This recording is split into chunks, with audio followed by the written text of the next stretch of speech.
pabayaan nyo nga magbayad buwis ang sumifro. Kaya pala mo, ang gimbayaran sa landowner is less 20%.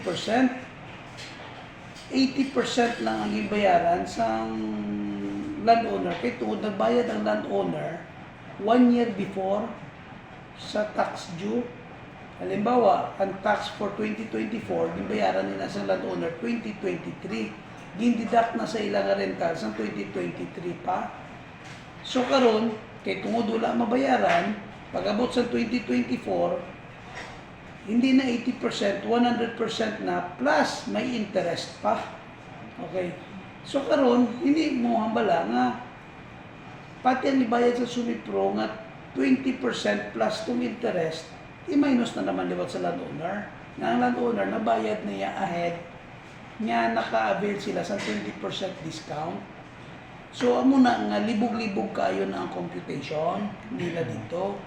So ang hambal ko naman sa mga landowners, kung mo man ang tag-iya sang duta.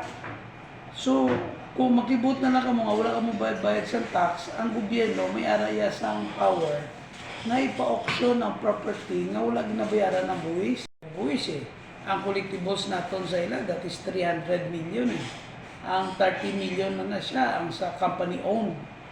Pero with landowners, abot na siya sa mga more or less, based on my computation, rough estimate, more or less mga 300 million ina.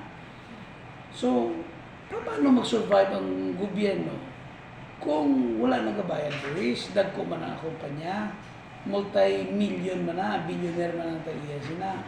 So, how come nga hindi sila mabayad buwis? Nga kita gani nga mga ultimo, gabayad kita.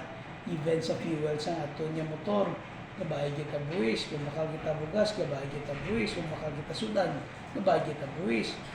Ang Sumifro, hindi man sila nabayad sa buwis. Ang landowner man. Kaya lang, wala lang nakaabot ang payment sa landowner diri sa aton.